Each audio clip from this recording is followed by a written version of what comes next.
La voz de una niña.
Introducción. Como introducción al tema que hemos escogido, tenemos un canto que aprendí en la escuela bíblica para niños que se celebraba en la ciudad de Orizaba, donde nuestra maestra, que todos conocíamos como la señorita Neti, nos contaba bellas historias con lecciones profundas.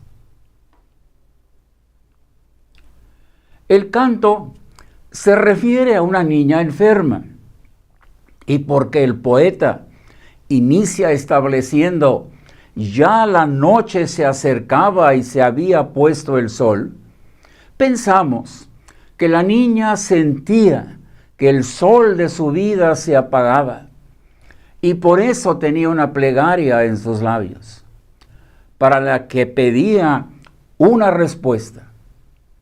Había oído a otros hablar de un cielo y de un más allá, y su corazón anhelaba saber si ella tendría allí un lugar.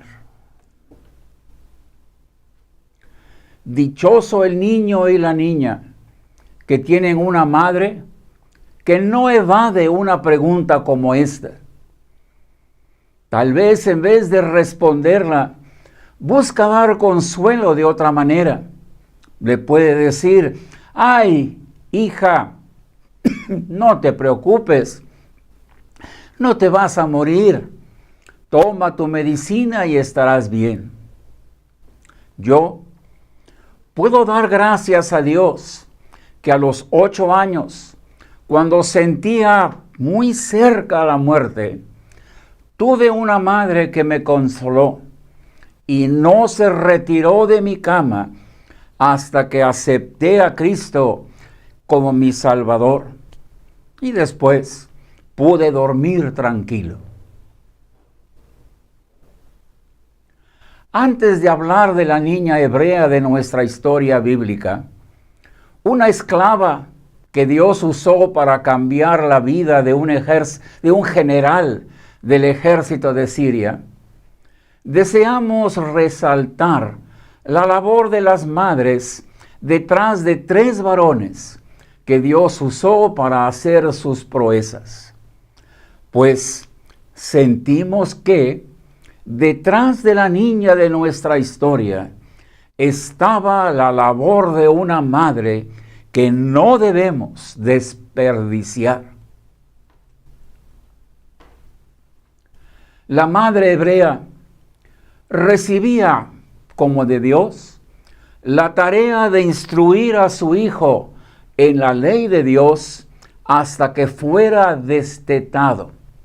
Pero, en este contexto, destetado significa que todas las responsabilidades de la madre respecto a la crianza y la educación de su hijo habían terminado. Se infiere que era como a los 12 años, cuando el pequeño pasaba a estar bajo la responsabilidad de su padre para que él le compartiera su oficio. En este contexto se entiende lo sucedido en la historia de 2 Reyes 4, 17 al 19. También leemos que fue a los 12 años cuando José y María llevaron al niño Jesús al templo en Jerusalén. Lucas 2:42. Fue cuando María había terminado su labor de instruirlo en la ley de Dios. Con esto en mente, veamos las historias de estos varones que Dios usó para cumplir sus propósitos. 1. José, cuando tenía poco más de 17 años, fue vendido a los ismaelitas por sus hermanos, quienes lo odiaban, y fue llevado a Egipto, donde encontró idioma, cultura y dioses diferentes. Génesis 37, 28. Una aclaración. En el tiempo de ellos, no había mayoría de edad hasta los 40 años. Acordémonos de esto. En otros casos era los 30 años. 17 años. Todavía era muy pequeño. Recordemos que estando en Egipto, José venció tentaciones, mantuvo su fe ante tratos y desprecios, y tampoco se olvidó de Dios cuando llegó a ser segundo de Faraón. ¿Por qué? Su madre Raquel murió antes de sus 17 años, pero qué bien le enseñó a José a temer a Dios y a confiar en Él.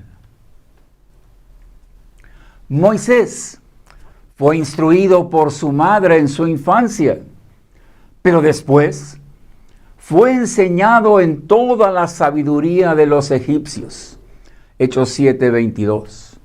Lo notable es que, hecho ya grande, se identificó con el pueblo de Dios y rechazó todo lo que Egipto pudiera darle de honor y riquezas. Hebreos 11, 24 al 27. Conclusión: qué buen trabajo hizo su madre Jocabed en el poco tiempo que lo tuvo a su lado. Samuel, para mí, este es el más sorprendente. Ana instruyó a su hijo Samuel en todo lo relacionado con el servicio del tabernáculo. Además, le enseñó, le instruyó a que iba a ir con ella, sabiendo que lo dejaría al cuidado del sumo sacerdote Elí. Ana hizo su trabajo tan bien que al quedarse solo, Samuel, escasos 12 años o menos, aceptó con gusto ministrar a Dios y lo cumplió sin imitar ninguna de las costumbres corruptas de los hijos de Elí. Después fue conocido por todo Israel como fiel profeta de Jehová. Primera de Samuel 3:20. Es interesante leer en la historia de los reyes de Judá, que después de marcar si anduvieron en los caminos de Dios o no, quedó anotado, en muchos casos, el nombre de su madre. ¿La razón?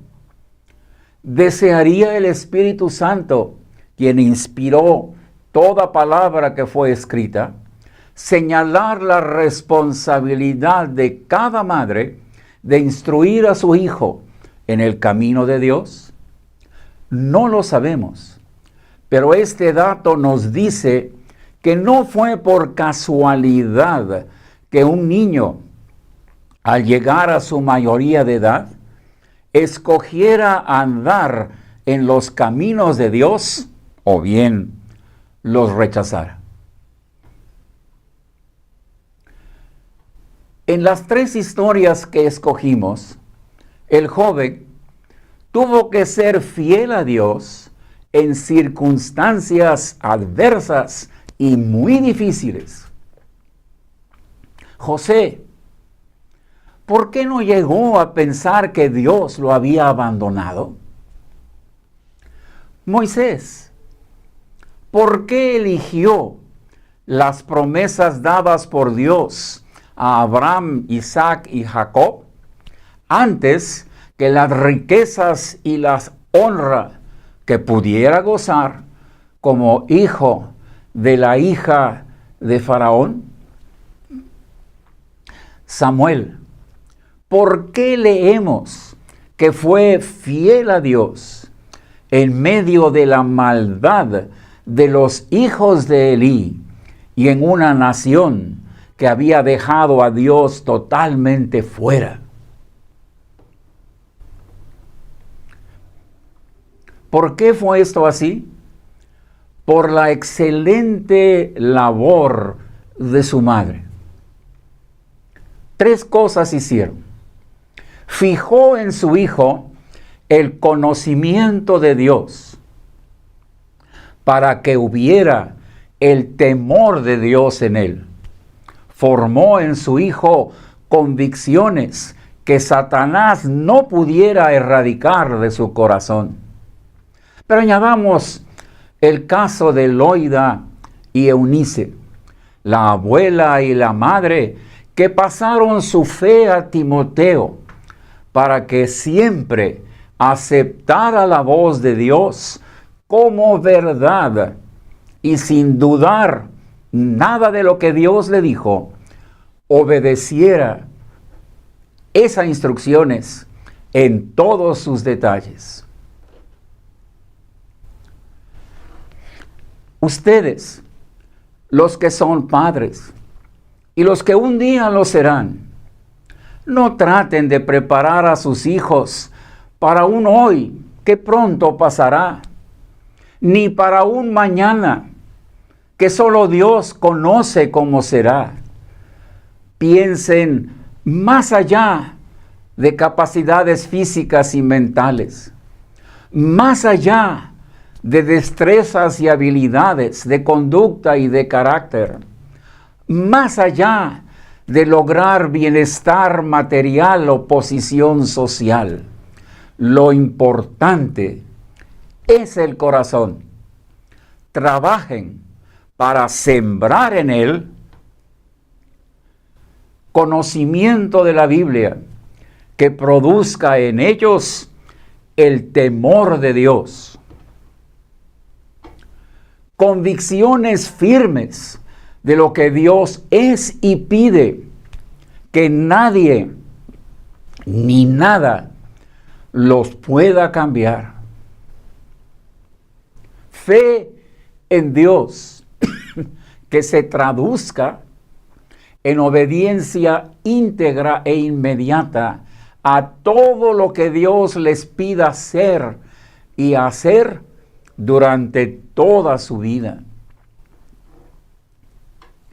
Esta es la única manera de poner a sus hijos en las manos de Dios, tanto de palabra como de hecho y en verdad. Oremos. Dios nuestro, ¿qué responsabilidad tenemos como padres? Responsabilidad que cada vez es más grande, porque el enemigo es más astuto, hay más trampas, hay más lugares donde pueden caer, hay más distracciones. Pero tú eres el mismo, tu palabra es la misma, tu poder es el mismo. Confiando en ellos, enséñanos a sembrar ese conocimiento de Dios, que no sea estéril, sino que produzca temor de Dios. Enséñanos a forjar convicciones estables, firmes, bien cimentadas, que nada ni nadie al pasar los años pueda cambiar, erradicar o destruir. Enséñanos a compartir con ellos nuestra fe, de tal manera que jamás duden lo que tú les dices a través de la Biblia o bien a sus oídos, para que siempre obedezcan toda instrucción tuya en una forma completa, inmediata y cabal. Padre, gracias por estar a nuestro lado en tarea tan difícil. Recibe nuestra gratitud y te rogamos nuestra ayuda. En el nombre del Señor Jesús. Amén.